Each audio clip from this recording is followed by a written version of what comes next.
자, 11번째 썰 한번 가보도록 하겠습니다. 댓글 컨텐츠고 영상 제목, 일본이랑 비교하면 확실히 우리나라 사람이 돈을 많이 쓰는 것 같습니다.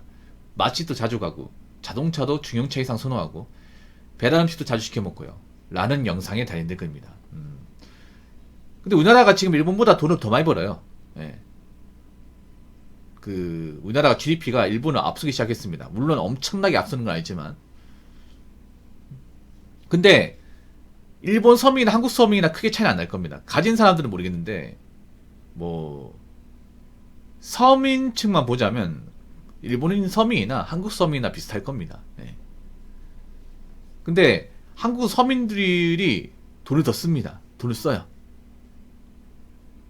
서민답시고 할 거 다 합니다. 할 거 다 해. 그러니까 지금 지갑이 빵꾸 나지 않습니까? 돈이 없으니까.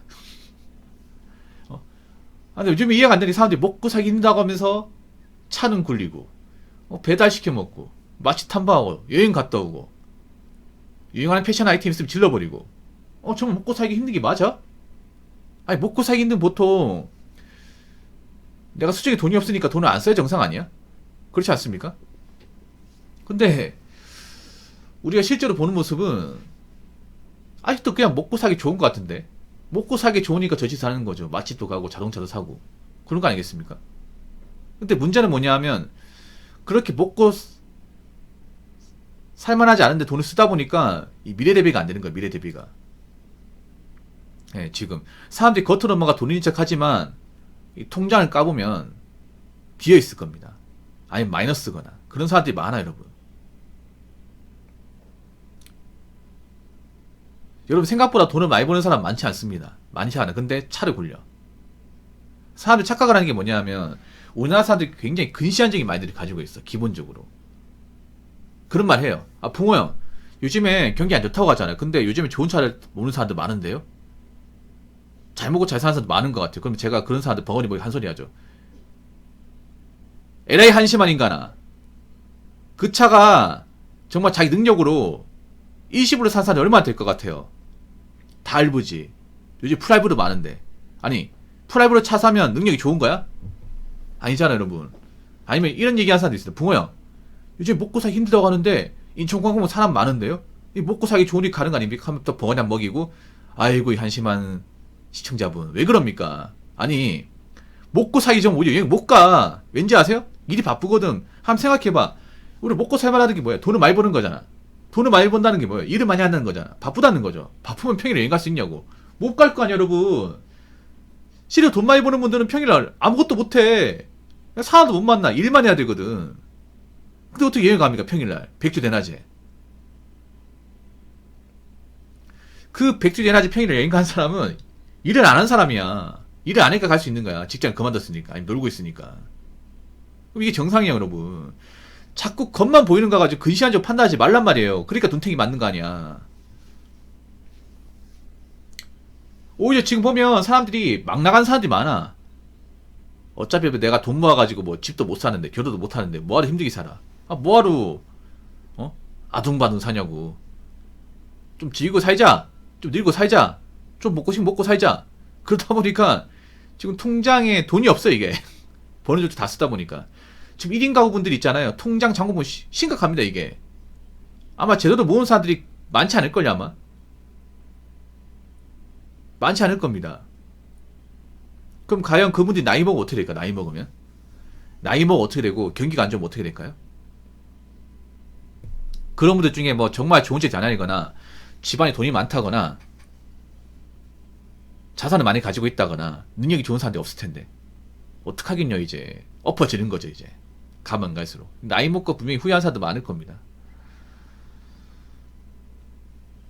자, 댓글 한번 읽어보도록 하겠습니다. 요새 대한민국 사람들 자동차 보는 눈 너무 높아졌습니다. 현실은 시궁창인데. 예, 맞습니다. 자, 그래서 우리나라 사람들이 얼마나 자동차를 보는 눈이 높아졌는지 객관적인 자료를 가지고 좀 설명을 드릴게요. 작년 자동차 판매량 가지고 설명을 드리겠습니다. 우리나라 특이한 게 경기는 안 좋은데 자동차 많이 팔렸어요. 많이 팔렸습니다. 그래서 작년 기준, 2024년 기준 국산 모델 중에 가장 많이 팔린 차가 소렌토입니다. 부동 1등. 근데 소렌토가 비싸지 않나요? 차는 좋다는 거 인정해요. 근데 소렌토가 보통 소렌토 뽑으면 있잖아요. 가솔린 모델 있고 하이브리드 모델 있습니다. HEV. 근데 대부분 HEV 모델을 뽑습니다. 하이브리드. 근데 하이브리드 뽑았을 경우 보통 4천 후반, 프로로 뽑았을 경우 5천 중반까지 갑니다. 여러분 웬만한 소렌토 신형은 다 하이브리드입니다. 그 자동차 트렁크 보시면 우측 하단에 HEV라고 그 대문자 영어 마크가 있어요. 그 하이브리드 마크거든요. 예, 소렌토 차량 중에 그 마크가 없는 차가 거의 없어요. 그러면 대부분 하이브리드 모델 뽑았다는 거잖아. 근데 하부 모델 뽑게 되면 못해도 4천 중반이에요. 최소. 거기서 옵션 추가시키면 5천만원 가는 거야. 그럼 차가 싼 겁니까 비싼 겁니까? 비싼 거 아니야 여러분? 요즘에 뭐 결혼한 사람도 많지 않은데 이 소렌토 끄는 사람들이 많다는 거죠. 이 눈이 높은 거죠 여러분. 소렌토가 나쁘다는 게 아니야. 차는 좋아요. 차는 좋은데 비싸죠 여러분. 근데 이런 비싼 차를 과연 능력이 좋으니까 20으로 구입한 사람이 얼마나 있을까요? 아 그렇군요. 별로 없어요 여러분. 자, 그 다음에 많이 팔린 차가 뭐냐? 카니발이에요. 카니발이 작년 82,700대 팔렸습니다. 소렌토 94,500대. 엄청 많이 팔렸죠. 이 두 대만 해도 16만 대가 넘습니다. 난 카니발이 8만 대 넘게 팔린 게 이해가 안 돼 이게. 카니발이 좀 쉽게 보이죠? 여러분 카니발 1세대 모델 기억하시면 1세대 모델은요 보통 사업 운영하시거나 식구가 많다고 하는 경우 아닌 이상은 보기 힘들었거든요. 카니발 1세대. 근데 카니발 3세대부터가 좀 많아지기 시작하는 4세대는 진짜 많아졌어요. 이게 승용차보다 더 많아졌습니다. 더 많아졌어. 더욱이 원룸 오피스텔도 카니발 차를 쉽게 볼 수 있습니다. 한두 대는 꼭 있습니다. 여러분 있죠? 여러분 사는 곳에 다 있죠. 이게 카니발이. 그만큼 많이 팔렸어. 근데 카니발이 과연 일반 사람들이 쉽게 볼 수 있는 차냐? 그건 아니잖아. 일단 카니발도 덩치가 크고 비싸요. 그리고 큰 차기 때문에 연비를 많이 먹습니다. 이런 차가 1등, 2등 차지했습니다. 자, 그 다음에 많이 팔린 차가 산타페 신형. 운구차라고 하죠. 그 직각으로 된 거. 산타페 신형이 77,000대. 와, 이 세 대만 해도 25만 대네. 야. 그 다음 많이 팔린 차량이 이제 그랜저. 그랜저가 72,000대. 그랜저 왜 각그랜저 있잖아요. 신형. 그러니까 이 네 개가 뭐예요? 차가 쌉니까? 비쌉니까? 비싸죠 여러분. 비쌉니다. 근데 이런 차가 많이 팔렸다는 거예요. 그러면 이 차가 정말 필요해가지고 능력이 되니까 구입하는 사람들이 많겠습니까? 아니면 능력은 안 되고 벌이가 안 좋은데 남들한테 무시 안 받으려고 젊을 때 좀 폼 잡고 싶어가지고 구입한 사람들이 많을까요? 전자도 있겠지만 후자도 많을 겁니다. 후자도. 자, 그럼 외제차로 넘어가 볼까요? 외제차로. 자, 국산차로 얘기했으니까 작년 이제 외제차 가장 많이 팔린 차가 뭐냐면 E클래스. 네, 벤츠 E클래스. 카푸어의 대명사죠. 네, 카푸어의 워너비 차량. E클래스가 작년 25,600대 신차입니다. 중고 아니에요. 중고. 신차입니다. 시정 모델이 25,600대 팔렸답니다. 웬만한 국산차보다 훨씬 더 많이 팔렸어요. 웬만한 국산차보다. 그 다음 많이 팔린 차량가 BMW 5 시리즈. 5 시리즈가 26,600대. 그 다음 많이 팔린 차량가 테슬라 모델 Y 18,700대. 이게 뭘 의미하겠어요, 여러분, 이게. 여러분, 지금 자동차 판매량 상위권을 차지한 차가 싼 겁니까? 비싼 겁니까? 비싼 거 아니에요, 여러분? 비싸죠, 여러분? 국산차도 비싸고, 외제차도 비쌉니다. 근데 이 차를 구입한 사람들이 전부 다 능력이 좋아가지고, 돈을 잘 버니까 구입한 걸까? 그건 아니라는 거죠. 여러분 혹시 자동차 매장에서 뭐 딜러 일하시는 분들 얘기 들어보면 다 대부분 프라이브야, 프라이브. 프라이브로 사는 사람도 있고, 일부 할부, 그러니까 이제 선수가 얼마 내고 나머지 다 할부, 이런 사람도 많아. 할부로 구입한다는 게 뭐예요? 무한한 돈이 없다는 얘기잖아.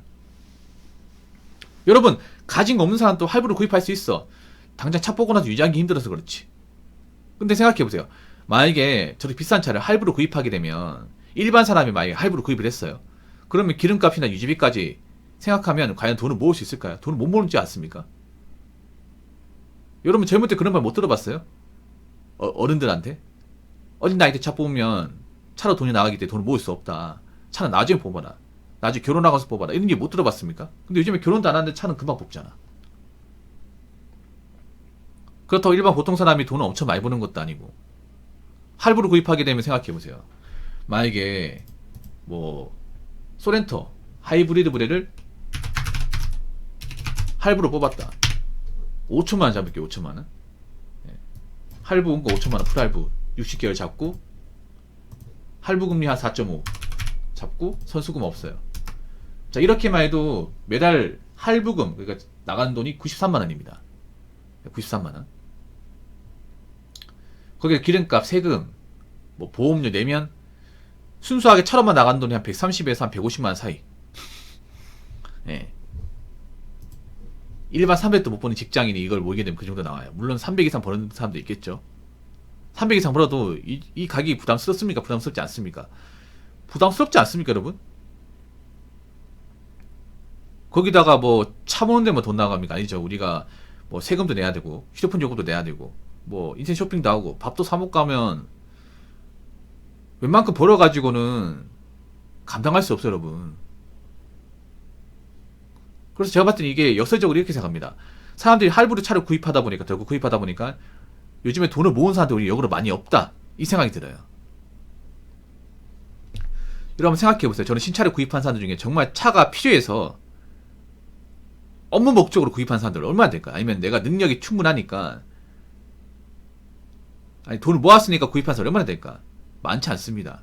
이것만 보더라도 지금 여자분도 그렇지만 남자보다 허영심이 진짜 좀 많이 올라갔다는 거 증명할 수 있습니다. 제가 남자분한테 얘기하고 싶은 거는 차에 목숨 걸지 마세요. 차에. 보통 능력 없고 자존감 낮은 사람들이 차를 할부로 이제 들고 구입하는데, 그렇게 구입했다가는 돈은 돈대로 안 모이고 이제 할부금 내느라 이제 허덕이고, 그리고 나중에 돈이 안 모이니까 차 산 거 후회하고 그렇게 됩니다. 여러분 차는 그냥 차일 뿐입니다. 특정 차에 목숨 걸지 마세요. 그 차 한 대 뽑는다고 인생 달라지지 않습니다. 오히려 인생 꼬입니다. 할부로 구입하게 되면. 그러니까 웬만하면 대중교통 이용하시고, 정 필요하면 내 능력에 맞게 중고로 구입하신다거나 나중에 돈을 모아가지고 여유가 되면 그때 가서 뭐 좋은 차를 구입하시기 바라겠습니다. 자, 이상으로 11번째 썰 마치도록 하겠습니다.